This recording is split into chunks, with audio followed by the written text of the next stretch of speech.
साथियों नमस्कार, स्वागत है आपका अपने इस चैनल हार्ड वेट्स क्लब में। क्या आपकी गाय को भी सर्रा रोग हो गया है? आपकी भैंस को सर्रा रोग हो गया है? बहुत सारा ट्रीटमेंट करवा लिया लेकिन ठीक नहीं हो रहा है।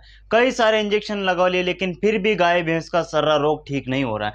फिर क्या करना है दोस्तों? आज के इस वीडियो में आपको सर्रा रोग की एक ऐसी दवा बताऊंगा, एक ऐसा इलाज बताऊंगा और उसको कैसे लक्षण आते हैं, उसमें क्या सिम्टम्स मिलते हैं, उसको हमें कैसे कैप्चर करना है, कैसे ट्रीटमेंट करना है, कब कौन सा इंजेक्शन लगाना है, कब कौन सा हमें देसी दवा देनी और कैसे अपने पशु की केयर करनी ताकि हम अपने पशुओं को सर्रा रोग से बचा सके। और यदि गाय भैंस में सर्रा रोग हो भी गया है तो उसको हम आसानी से कैसे ठीक करें, इसी के ऊपर आपको पूरी जानकारी विधिवत मैं आपको इस वीडियो में बताने वाला हूं।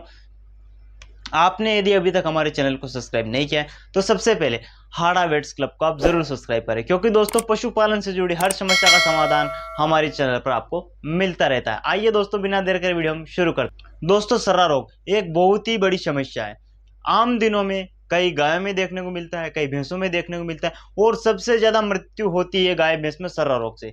यदि किसी भैंस में सर्रा रोग हो गया है तो उसकी मृत्यु हो जाती है, क्योंकि वहां पर सही से लोग डायग्नोसिस नहीं कर पाते हैं और सही से यदि उसका हम उपचार नहीं करते हैं, समय रहती यदि हमने उसका इलाज नहीं किया है तो फिर उस पशु का मरना जरूरी हो जाता है और वह मर ही जाता है। 99% इसमें पशु की मौत हो जाती है दोस्तों, यदि आप उसका सही से ट्रीटमेंट नहीं करते। यदि आपकी गाय भैंस को सर्रा रोग हो गया है तो आप उसको पहचानेंगे कैसे? सबसे पहले सिम्टम्स की बात करूं तो इसमें हमें हाई फीवर मिलता है। किसी भी गाय भैंस में सर्रा रोग हुआ है उसका सबसे पहले लक्षण आएगा कि उसका टेम्परेचर हमें बढ़ा हुआ मिलेगा, यानी 106 से लगाकर 105 से लगाकर 107 108 उसको बुखार आएगा। हाई टेम्परेचर मिलेगा सबसे पहले हमें। हाई टेम्परेचर कैसे मिलेगा? मान लीजिए सुबह पशु को हमने ट्रीटमेंट कर दिया बुखार का कि इसको बुखार हुआ था, शाम को फिर से बुखार आ जाएगा। शाम को इलाज किया, सुबह फिर से बुखार आ जाएगा, यानी बुखार टूटने का नाम नहीं लेगा इस बीमारी में। सर्रा रोग की सबसे बड़ी पहचान यही है कि उसको बार बार बुखार आएगा। और बुखार कैसा आएगा? हाई टेम्परेचर वाला बुखार आएगा। बहुत ही ज्यादातर उसको पशु का उसमें टेम्परेचर बढ़ जाता है। यह सबसे बड़ा लक्षण है। दूसरा सिम्टम्स है दोस्तों इसमें, पशु धीरे धीरे खाना कम करने लगता है। आपने जैसे इलाज किया पशु थोड़ा खाना खाएगा लेकिन फिर बंद कर देगा, फिर बुखार आ जाएगा। कभी कभी क्या होता है, आपने रेगुलर बुखार का ट्रीटमेंट करते गए, बुखार आना बंद हो गया पशु का, लेकिन फिर क्या होगा, पशु फिर से खाना पीना कम करने लग जाएगा, पानी कम पिएगा, दूध उसका बिल्कुल ही खत्म हो जाएगा, खाना पीना बिल्कुल बंद करने लग जाएगा पशु आपका, ऐसा होने लग जाएगा। यह प्रारंभिक अवस्था के लक्षण है। इसके अलावा जैसे जैसे दिन गुजरते जाते हैं वैसे वैसे जो पशु की म्यूकस मेम्ब्रेन है यह अंदर चली जाती है, पशु की आंखें अंदर धस जाती है सर्रा रोग में। और उसकी सबसे ज्यादा पशु का इसमें लॉस होता है उसका ब्लड। सर्रा रोग पशु के ब्लड को खत्म करने का काम करता है। जैसे ही जिस पशु में सर्रा रोग हुआ है उस पशु का ब्लड धीरे धीरे कम होता जाता है, क्योंकि यह एक ब्लड प्रोटोजोआ रोग है। और जो भी ब्लड प्रोटोजोआ रोग जिस भी एनिमल में होता है उस केटिल का ब्लड धीरे धीरे लॉस होता जाता है। जैसे उस पशु का खून कम होगा, जैसे उस पशु का ब्लड कम होगा, वैसे वैसे पशु की म्यूकस मेम्ब्रेन अंदर धसती जाएगी, उसके आंखें अंदर धसती जाएगी और म्यूकस मेम्ब्रेन एकदम से व्हाइट और पीली हमें दिखाई देने लग जाएगी। लेकिन इसमें रेड डॉट भी हमें मिलेंगे, लाल इसमें हमें धब्बे भी दिखाई देते हैं, जिसकी परीक्षण कर आप वहां से भी पता लगा सकते हैं कि हमारे गाय भैंस को सर्रा रोग हुआ है। देन इसके थोड़ा और हम डीप जाएं, थोड़े दिन और गुजरने के बाद क्या सिम्टम्स आएगा पशु में कि पशु अपने खूंटे के चारों ओर चक्कर काटने लग जाएगा पशु, यानी एक ही जगह पर बार बार घूमने लगेगा, एक ही दिशा में पशु बार बार घूमने लगेगा, खाना पीना बंद कर देगा। यह सबसे मेन रोल प्ले करता है। क्या किसी भैंस को सर्रा रोग हो गया, अब वह बार बार चक्री जैसी घूमेगी, कभी इधर घूम रही कभी उधर घूम रही, यानी चक्कर काटने वाला रोग भी आप इसको बोल सकते हैं। तो सर्रा रोग का सिम्टम्स यह भी आता है कि आपका पशु इसमें बार बार घूमेगा, यानी चक्कर सर्कलिंग डिजीज इसको हम बोल सकते हैं। देन इसके अलावा थोड़े दिन और बाद क्या होगा, पशु एकदम से सुस्त हो जाएगा, पशु दुबला हो जाएगा, पशु एकदम से कमजोर हो जाएगा, पशु की म्यूकस मेम्ब्रेन व्हाइट हो जाएगी, मैंने आपको पहले ही बता दिया है। देन इसके अलावा पशु आपको उठने की हालत में नहीं रहेगा। क्या होगा कि जब पशु नीचे बैठ जाएगा तो खड़े होने में उसको दिक्कत आने लगेगी। क्यों? क्योंकि वह खाना पीना नहीं खा रहा है और उसका ब्लड कम हो गया है। इसके कारण पशु को उठने बैठने में भी दिक्कत आने लगती है। कभी क्या होता है, पशु अपने आप मुंह चलाने लग जाएगा, उसको न्यूरोलॉजिकल सिम्टम्स आने लगेंगे, नर्वस टाइप के सिम्टम्स उसको आने लगेंगे, यानी ऐसा लगेगा कि यह पशु पागल हो गया है। क्योंकि उसके दिमाग पर बहुत ही ज़्यादा दबाव पड़ता है, लो प्रेशर होता है उसके दिमाग पर। दोस्तों, आपके एनिमल्स में यह सिम्टम्स भी मिलेगा। साथ ही साथ जो भी पशु खड़ा है वह एक ही जगह खड़ा रहेगा, पशु घूम रहा है तो वह घूमता ही रहेगा, और जो पशु खड़ा है वह खड़ा ही रहेगा। दोनों तरह के सिम्टम्स हमें इसमें मिलेंगे। पशु के मुंह से लार बहने लगेगी। जैसे जैसे दिन ज़्यादा सरल और पुराना होता जाएगा, वैसे वैसे पशु के ये सिम्टम्स भी हमें दिखाई देने लगते हैं। उसके मुंह से लार बहने लगेगी, पशु बार बार मुंह भी चलाता रहता है। देन इसके अलावा धीरे धीरे पशु को दिखना बंद हो जाता है, यानी हमारा पशु अंधा हो जाता है। इसमें अंधा हो जाएगा, वो सिर एक ही जगह रखकर खड़ा रहेगा, इधर उधर भागने की कोशिश करेगा लेकिन लड़खड़ा कर नीचे गिर जाएगा। ज्यादा अवस्था गंभीर होने पर क्या होता है दोस्तों, कि वह पशु जब नीचे बैठ जाएगा तो वह गाय भैंस बिल्कुल भी खड़ी नहीं हो पाएगी। यह भी इस सरल रोग का एक सबसे मेन पॉइंट और इसका सिम्टम्स है। और हमें जो बुखार मिल रहा था वह सूर्य अवस्था में मिलेगा। बाद जब मान लीजिए आपके पशु को सरल रोग हो गया, 15 दिन से सरल रोग हुआ उस पशु को, 15 दिन हो गए, उस समय क्या होगा, पशु का तापमान है वह लो हो जाएगा, यानी उसको हाई टेम्परेचर नहीं मिलेगा, हमें वहां पर बुखार मिलना बंद हो जाएगा। पशु के मुंह से लार बहने लगेगी, पशु खड़े होने में, बैठने में, चलने में, फिरने में बार बार पशु आपका पेशाब करेगा, लेकिन जुगाली पागुर वगैरह करना बंद कर देगा। दोस्तों, यह सारे सिम्टम्स है, यह सारे लक्षण है कि जिस भैंस में सरल रोग हुआ है। यदि आपको यह सारे सिम्टम्स मिलता है, इसका मतलब एक ही है कि आपकी गाय भैंस को सरल रोग हो गया। यदि समय रहते आप इन लक्षण के आधार पर अपने एनिमल्स का ट्रीटमेंट करवा लेते हैं, तब तो आपके पशु को बचाया जा सकता है। लेकिन जब गंभीर अवस्था हो जाती है, लार बहने लग गई है, पशु लड़खड़ा के चलने लग गया, अंधा हो गया, खड़ा नहीं हो पा रहा, ऐसी क्रोनिक कंडीशन में आपके पशु को बचाना बहुत मुश्किल काम हो जाता है। दोस्तों, बात करें कि यदि हमें ये सिम्टम्स के हिसाब से हमें पता लग गया है कि एनिमल्स को सरल रोग हुआ है, अब बात करें कि हमें इसमें कौन से इंजेक्शन लगाने और हमें कैसे इसका ट्रीटमेंट करना है।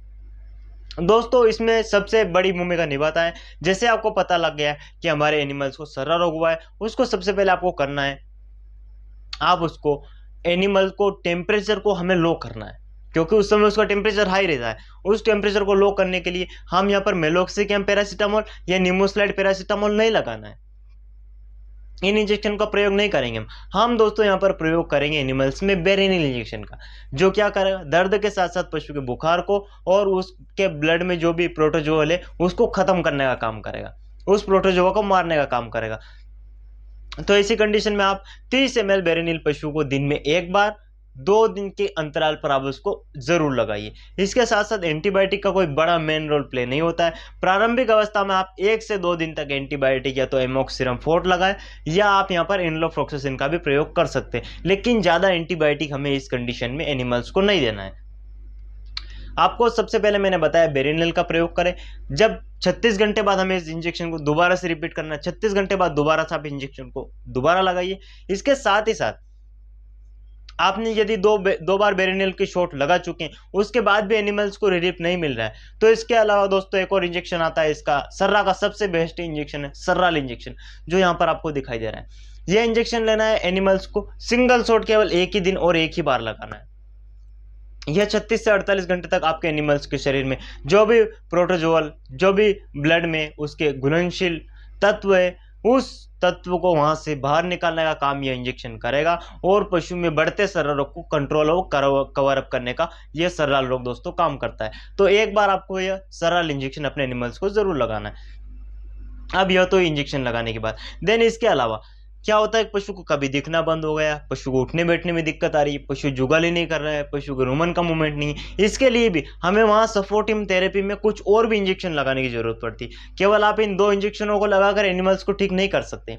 इसके साथ ही साथ आप वहां पर ड्रिप का प्रयोग करें। आप पशु को रेगुलर 1 से 2 लीटर रोज पशु को आप या तो डेक्स्ट्रोज 25% लगाएं, आरएल भी लगा सकते हैं, आप यहाँ पर डीएनएस का भी प्रयोग कर सकते हैं। ध्यान रहे, आपको ड्रिप रेगुलर चढ़ाना पड़ेगा, कम से कम 5 से 6 दिन तक तो आप उस पशु को रेगुलर ड्रिप चढ़ाएं।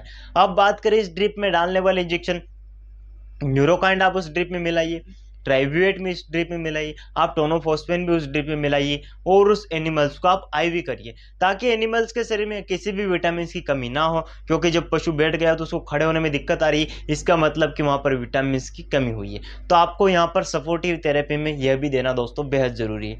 यहाँ पर हमें कभी कभी कैल्शियम की भी जरूरत पड़ती है, तो आप 200 ml कैल्शियम एक बार दे सकते हैं, या आप 250 ml माइफेक्स भी इसमें चढ़ा सकते हैं कैल्शियम के साथ साथ। यह भी आपके एनिमल्स के सरल रोग में बहुत ही अच्छा तरीके से उसको कवर अप करने का काम करेगी।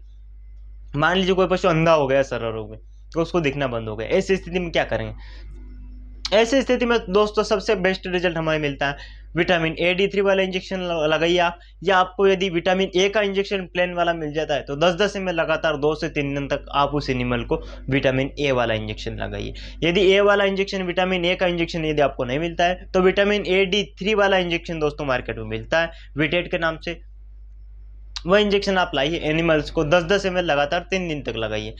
दोस्तों इस ट्रीटमेंट, जब तक आप ट्रीटमेंट करते हैं तब तक आपको रेगुलर पशु को 20 से 25 ml बी कॉम्प्लेक्स यानी अपने बेलामिन लगाना है, और 20 से 25 ml हमें रोज पशु को CPM लगाना है। यह इंजेक्शन देना बहुत जरूरी है। इसके साथ ही साथ आप वहाँ पर एनिमल्स को एक न्यूरोकाइंड की सिरप दिलवाइए, 100 ml रोज पिलाइए, एक लिवर टॉनिक दिलवाइए 100 ml, वह भी हमें रोज पिलाना है पशु को। इसके साथ आप हिमालय 32 का प्रयोग कर सकते हैं, उसका भी हमें बहुत शानदार रिजल्ट मिलता है। दोस्तों सर्रा कोई आसान बीमारी नहीं है, इसको आप एक दिन में ठीक नहीं कर सकते हैं, इतना लंबा ट्रीटमेंट आपको करना पड़ेगा।